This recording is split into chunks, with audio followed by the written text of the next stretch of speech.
Et on oublie de dire que nous avons également apporté le sida lorsque nous avons utilisé le peuple congolais comme des cobayes pour réaliser nos vaccins contre la polio. Désinformation et hypocrisie une fois de plus. L'heure est venue d'oser regarder la vérité en face, d'oser reconnaître que jamais notre pays n'aurait pu se développer comme il l'a fait, sans avoir pillé les richesses du Congo, sans avoir pillé les richesses du Congo, sans avoir pillé les richesses du Congo, sans avoir asservi le peuple congolais.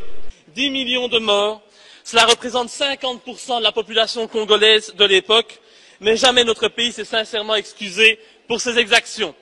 Aujourd'hui, plus de 100 ans après ces faits, notre pays a l'obligation morale de faire un devoir légitime et élémentaire de mémoire.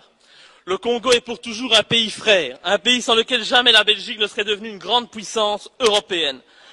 Le règlement, c'est le règlement.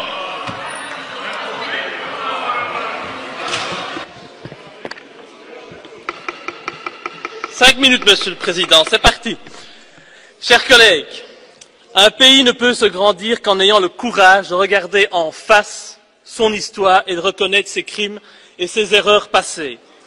En ce sens, et afin de créer une nouvelle collaboration saine, éthique et respectueuse entre notre pays et la République démocratique du Congo, je pense qu'il est notre devoir, comme l'ont fait avant nous d'autres anciennes puissances coloniales, d'ouvrir les pages les plus sombres de notre histoire. L'heure est venue d'oser regarder la vérité en face, d'oser reconnaître que jamais notre pays n'aurait pu se développer comme il l'a fait, sans avoir pillé les richesses du Congo, sans avoir asservi le peuple congolais.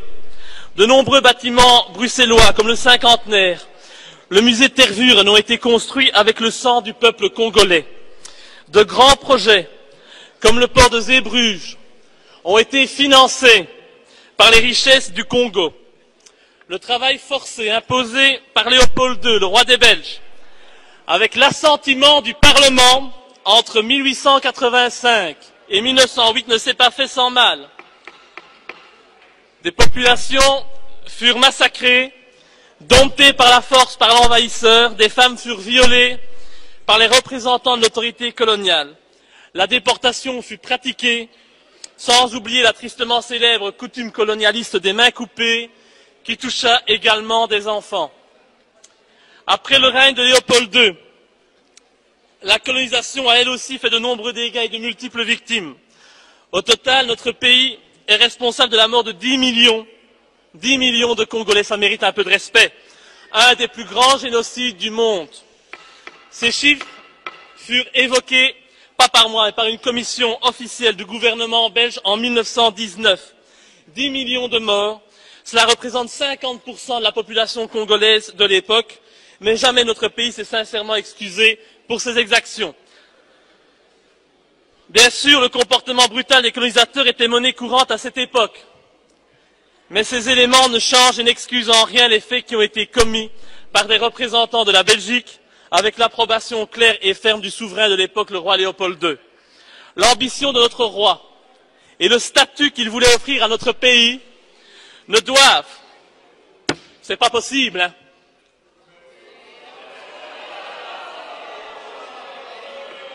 respectez, s'il vous plaît, les morts au niveau du Congo. On ne doit pas, nous ne pouvons pas manipuler la mémoire collective de la Belgique, ni salir la mémoire collective des Congolais. Aujourd'hui, plus de 100 ans après ces faits, notre pays a l'obligation morale de faire un devoir légitime et élémentaire de mémoire.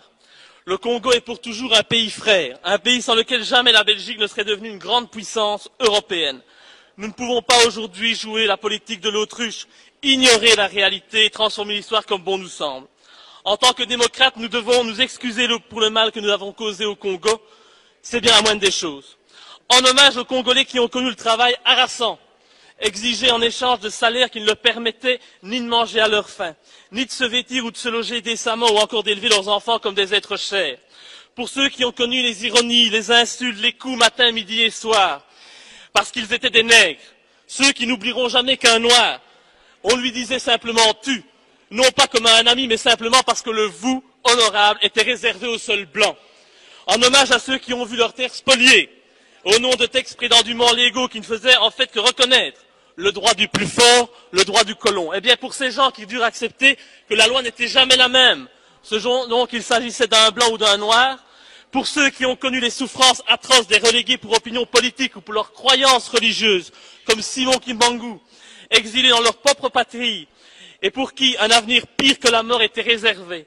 En hommage à l'auteur d'une partie de ce texte, Patrice Lumumba, arrêté et tué parce qu'il avait eu le courage de dire la vérité, parce que au Congo belge, il y avait dans les villes des maisons magnifiques pour les blancs et des paillotes croulantes pour les noirs. Pour tout cela, pour toutes les souffrances